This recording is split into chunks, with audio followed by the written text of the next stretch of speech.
Chris, I want to start with a question, and we'll ask Ryan this here in a second, but how did you find the arts? How did the arts find you as you get started in all of this? I have a really diverse plan that happened in my life.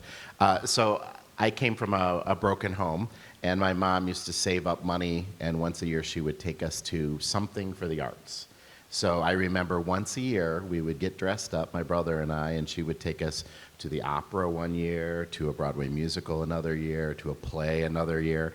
And we would go to, a fancy restaurant like Red Lobster, and she would teach us how to break our bread and how to eat with proper silverware.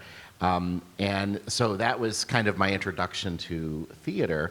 And then later in life, I graduated high school and I went to culinary arts school and became an executive pastry chef. And ironically, I got tired of working holidays and weekends, so true story. So I started working for the Masonic fraternity, of which I was am a member, and I met some different people, and I met a general manager for a summer stock theater called Cherry County Playhouse, and he said, "You should be my box office manager." And I said, "I have no idea how to do that." And he's like, "You'll be great." And so I moved to the other side of the state in Michigan and became the box office manager, got really active in marketing and went back to a university for marketing and dropped out of that because I was a box office manager at that point for DeVos Hall and the Van Andel Arena. And David Copperfield, the magician, came through, and I started talking to his tour manager and said, "Hey, how do you get involved with this touring? This sounds really cool." And he said, "Just keep talking to the people that come through the theater." And I did, and about a month later, he called me and he said, "Hey, Chris, what are you doing?" And I said, "I'm still here. It's November in Michigan." And he said, "How would you like to be in San Juan, Puerto Rico in a week? Would you like to be David's tour manager?" And I said, "I have no idea what, but San Juan, Puerto Rico compared to Michigan sounds pretty great." And that was about 20 some years ago. So that's, and I've never stopped since, and I love it. So speaking of loving touring, what is it about touring that you love? It's these interactions. I was just talking to another company manager by the name of Eric Berklin, who is the tour manager for Come From Away. And he is deciding to come off the road after the show closes. And I said, "How are you doing that? That's devastating, because we've been on the road for so long, for 20 years. This is who we are. I haven't cleaned a toilet or made a bed in so many years." But I said, "How can you come off the road?" And he said, "You've seen the same theater over and over, a dozen times. I've gone to the same restaurants and I've seen the same sightseeing that everybody sees. Why do I want to continue that?" And it's this exact reason, is because we make friendships that last a lifetime. And literally coming back to a city that you've made friends with, Tom and Vicky are like family, and Tommy Cantrell that works here, and everybody that you get to come back and visit. And it's literally a homecoming every week. And that's why it's special for me. It is about friendships, and I have really valued our friendship with Chris for many years. We first got to know each other. I was acquainted, but when I was one of the lead producers on the national tour of 9 to 5, we hired Chris as our company manager. Among a team of really strong hires, it was probably our strongest hire in that company, which is an amazing company, and I had a chance to work with him day to day and just really appreciate all that he brings in that leadership. Ryan, so tell us about how the arts found you. Yeah, absolutely. So I, Charlotte native, went to Charlotte Latin School here, and we had a great, performing arts program there, and I found my first great mentor of my life, Mr. Jay Scott. And I think mentors have been a theme of my entire arts career, and having people to kind of help you along the way and guide you, but give you the freedom to learn and make mistakes and learn from it. But yeah, so had the opportunity to participate in the Bloomies, like that was said earlier. My freshman year was the first year of the Bloomies here at Blumenthal, and while I was never on stage, I was always backstage, stage managing or doing technical aspects, lighting, sound, things like that. I was always involved in these productions, and so it was a dream come true, of course, for all the students to get to perform on the Belk stage back in 2012. But I was just as excited to be backstage and see all the inner workings as we're seeing today. The fly rail, the lights, and the grid, and everything. So, I knew I had found my home, and my home was in theater. And I continued that in college. Went to school at Boston College, and came back one summer and interned here at the Blumenthal, with Bill Dantos here in the tech department. It's a very strong education and internship program that is throughout the year, but I just happened to be here for the summer and maybe 2017, 2018 maybe. And during that summer, 4 Broadway shows came through and had the opportunity to kind of job shadow with the stage managers. At that point in my educational career, I knew I wanted to lean towards stage management, and always found that going on tour would be something fun to do, especially right out after college. And got connected with some stage managers as they came through the Belk and the night that summer, and I did some job shadowing and really kind of learned the ins and outs of what it took to be a touring stage manager and how that differed from regional theater and Broadway. And kept up those connections and went to other summer theaters during my other summers up in Boston. And right after I graduated in May of 2019, had the opportunity to go and work on the stage management team for David Byrne's American Utopia. David Byrne from the Talking Heads, of course, he did this worldwide tour that they were then going to take to Broadway and make into this musical theater or storytelling experience.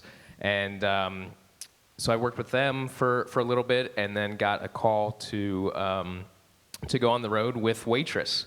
And Waitress was the gift that kept giving that I said yes to in the fall of 2019.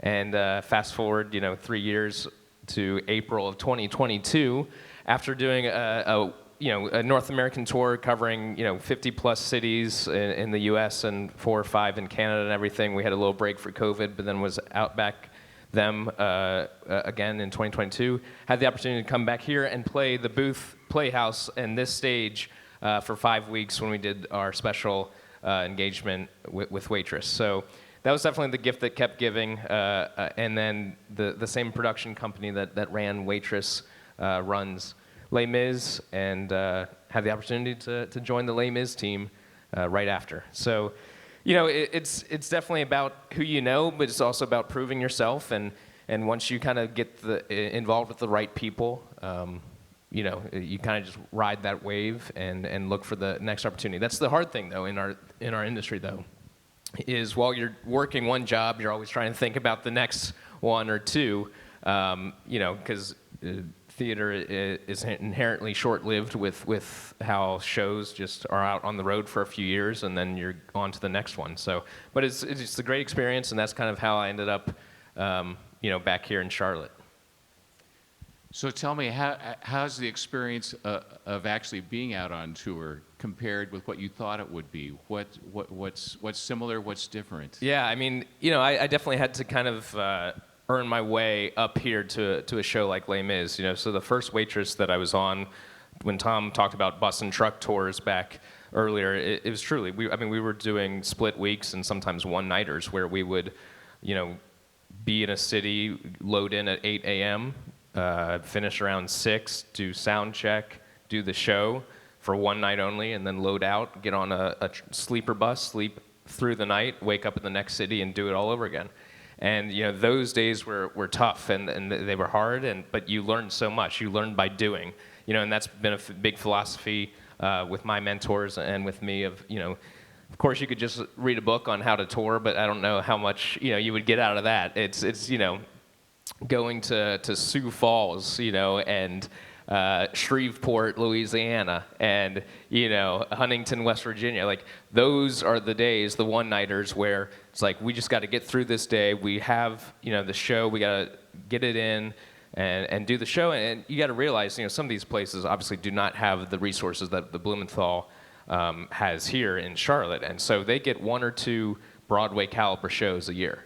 And so you are making their night, even though they're just a blink of an eye to you on tour, and you're not going to remember the people, you're not going to remember the town, maybe you're going to want to, intentionally forget it. But it's like that. You got to keep it in perspective that this is that one of their 1 or 2 big nights of the year, and so that's how it was definitely an eye-opening experience to go do those.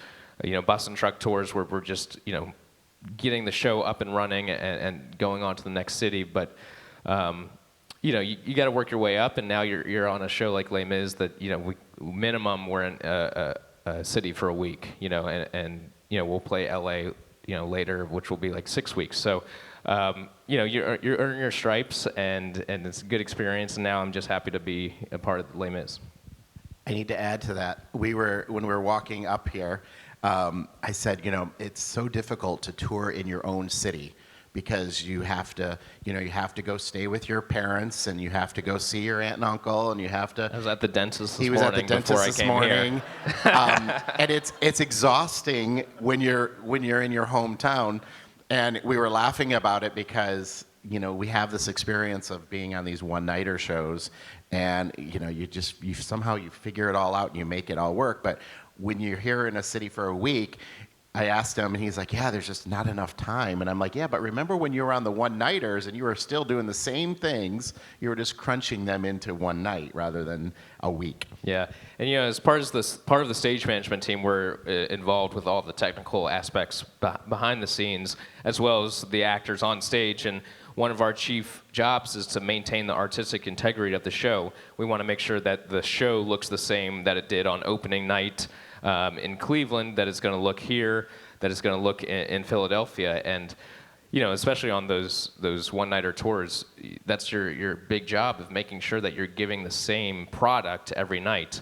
And that taught me a lot of how to make adjustments, how to adapt, how to problem solve in order to make sure that we give the same product every night.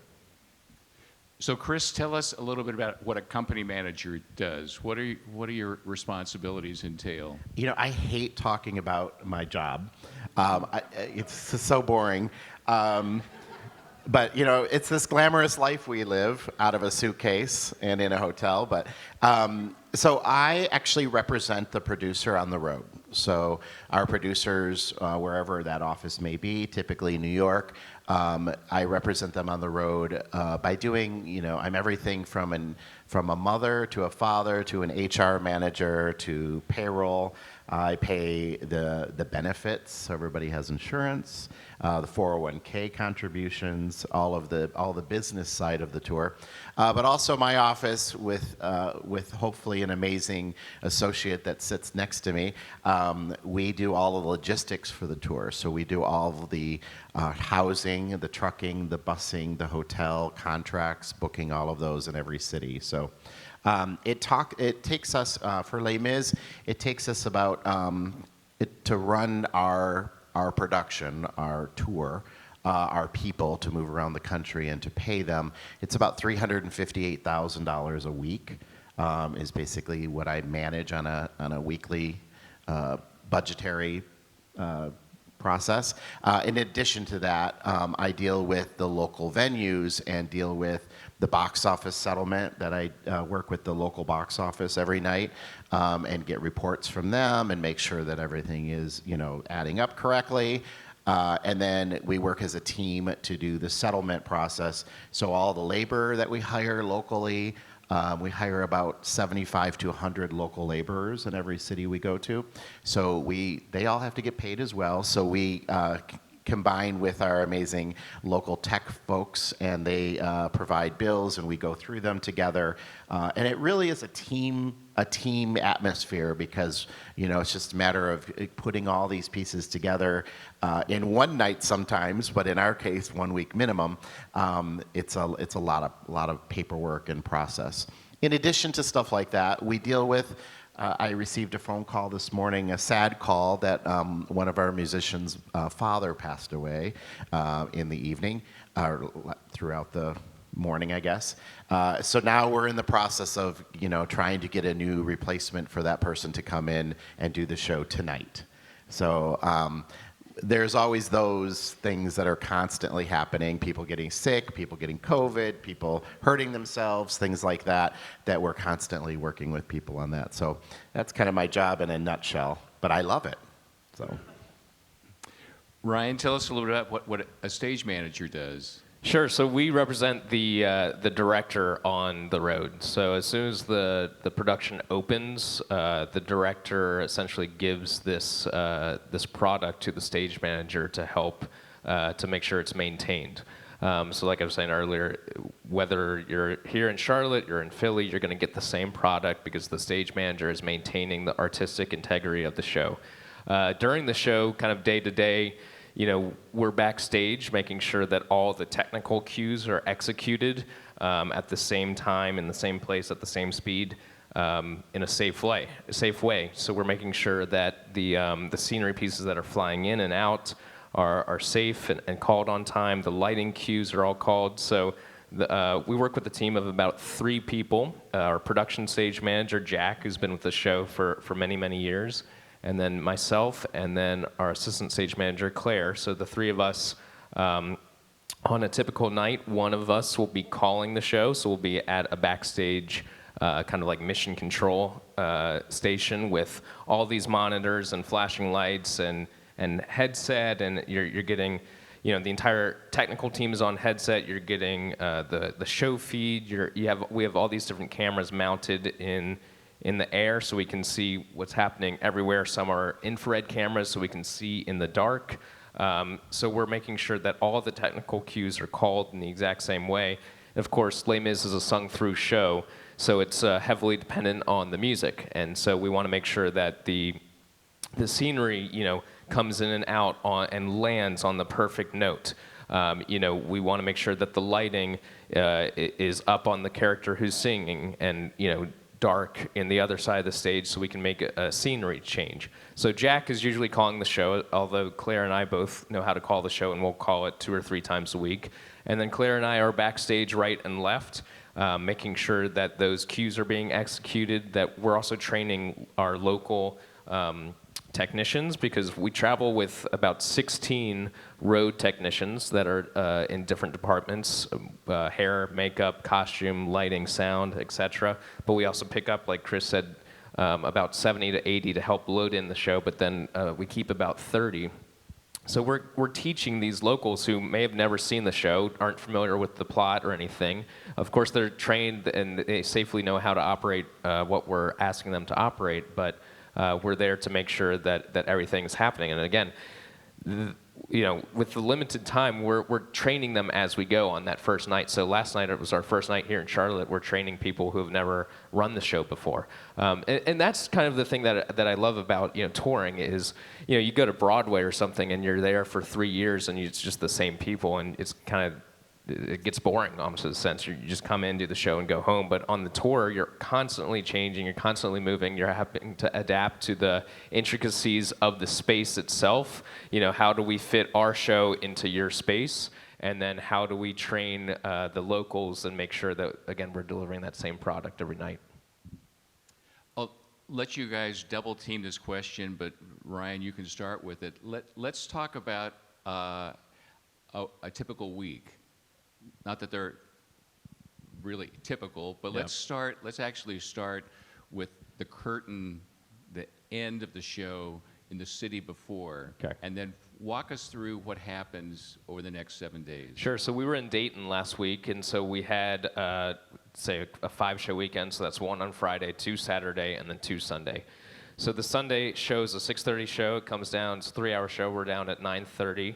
We're loading the first truck by 10 p.m. Load out. I love that you're looking at me like Right. Is that right? Is that right? He's in charge, so I just sit in my office. He's the one doing the So work. when we walk into a theater, it's like the saying is you get four walls in audience, right? We have our four walls. There's nothing here. We bring everything that you see on stage. So all the scenery pieces, all the sound equipment, lighting equipment, everything like that. So all that is fit into 11 18-wheeler tractor-trailer trucks that travel around the U.S. with us.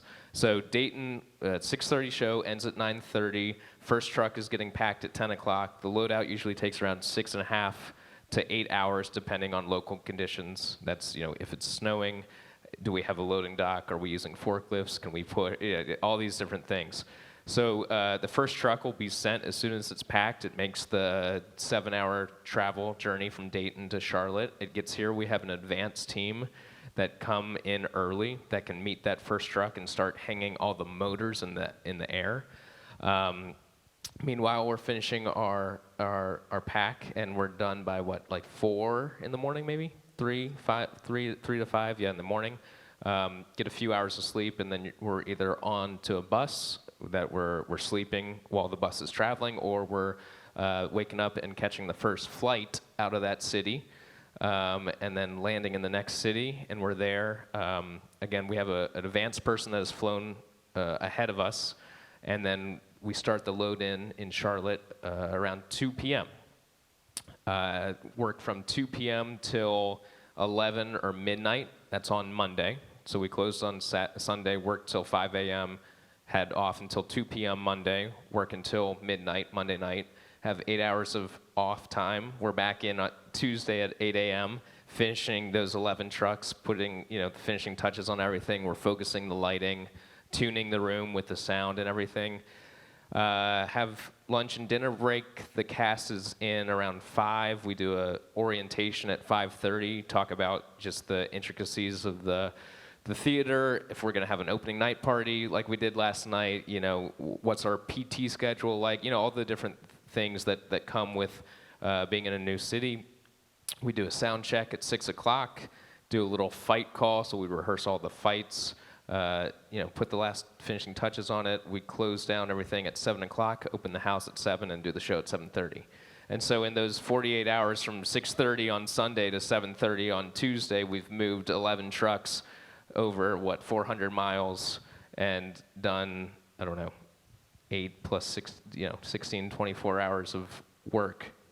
So it's a lot, but it's worth it. And we also love multi-week cities where we don't have to do that every week. We'll be in Chicago in a couple weeks, and we're there for 3 weeks, so we just do that, and then we can sit in Chicago for 3 weeks. But it's exciting, it's fun, but it definitely is a lot.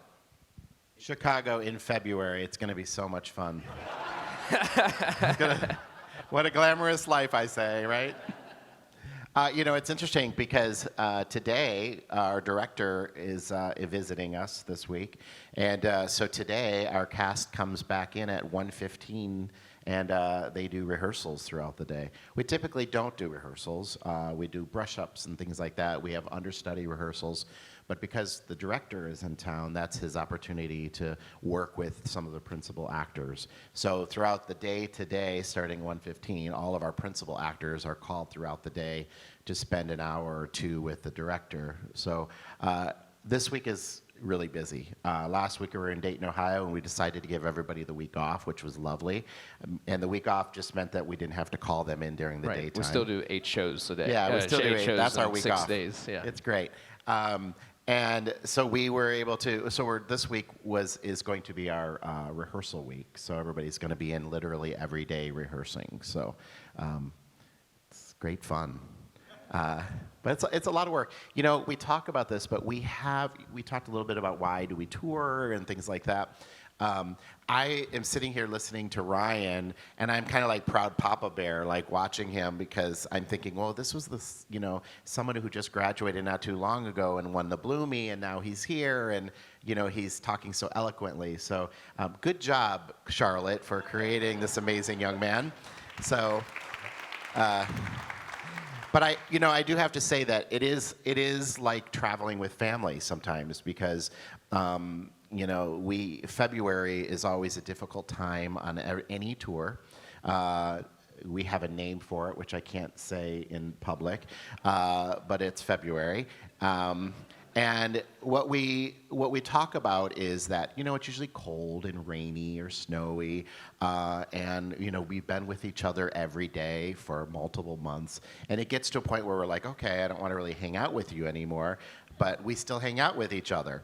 So it is like being with family on a holiday or Thanksgiving, and at the end of Thanksgiving you want to strangle that uncle that just doesn't act appropriately. And while we want to strangle each other, we do still love each other. And the nice thing about it is when you get to theater that's this caliber, everybody is a professional, and we respect everybody. And we don't necessarily have to love each other, but we do respect each other. And I think that really makes a difference in any workplace. Our tour is actually unique with the fact that we created a self-governance on this tour, which we were talking about last night, which I'm so proud of. And we call it shared commitments. When we first started the tour, we got everybody in a room, and we talked about what was important to every individual of how to tour or how to be treated in life. And we created a shared commitments that we live by. And it's been kind of great for somebody like a company manager, because a lot of times I'll have people come up and say something about somebody else, and the response is, well, they're not really living their shared commitments, are they? And I'm like, no, they are not. So it's created an environment that is very healthy backstage, and it's wonderful. Every show has its nuances, and our show definitely is really a great show to be on. I've done some doozies, and this is a really great show to work on. I'm afraid to see what. Oh, okay, that's him. Not yet. Oh, I'm worried. Oh, okay. Let's see.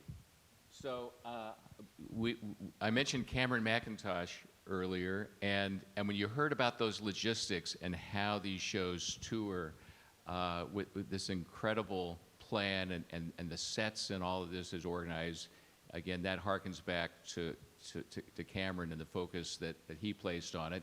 You had a chance to meet Cameron. What was that like? Yeah, it was great. We rehearsed for about 4 weeks in New York City, and then as part of any theatrical process, after rehearsal comes in the tech rehearsal, which we move into a physical theater and add all the technical elements, so the scenery and the lighting and sound. And so we did the technical rehearsals in Cleveland, Ohio. And towards the end of technical rehearsals, right before we started previews and right before we opened the tour, Cameron came along as the writers. And this was Cameron and I and Claire, the assistant stage manager, out at the opening night party. And it's truly pretty crazy to have him be in Cleveland, Ohio, working with us. But he's obviously theater royalty, and it makes us have work maybe just a little harder because we know that he's still so invested in this show. It could have been easy for him to, after 37 years, just be like, okay, yeah, we have a U.S. tour of Les Mis, but I'm not really going to focus on that. But he's truly invested. His team is really invested. Obviously the original writers are as well. There's just something special about Les Mis, and that's why it's been around for so long. It's captivating, and with Cameron there, it just, like I said, just made us work even harder, and we get to see the passion that he has for the piece, and that just creates a good environment for us.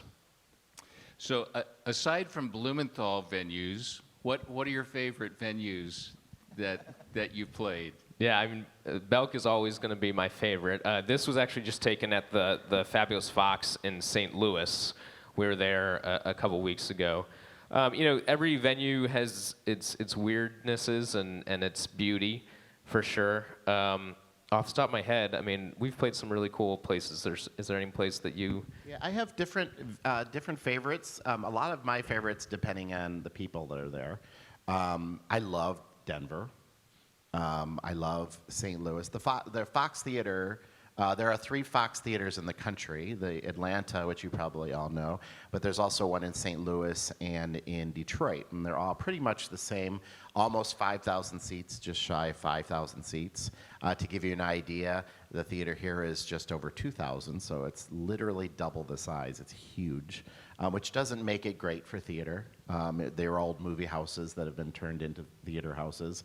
But there are some favorites, like Denver. I love Seattle, but I love the city. I love the cities first, I think, and then the theater. But interesting thing, we were on the airplane coming here, and I'm probably 5 rows in front of the kids that are in the show, and I start hearing songs being sung from our show, and I'm like, oh, no, don't do this. Like, come on, give us a day off. But anyway, so I turned, and I, of course, had to shush the kids because, well, the parents might be enjoying listening to their little ones sing. All the other guests or the people on the plane do not.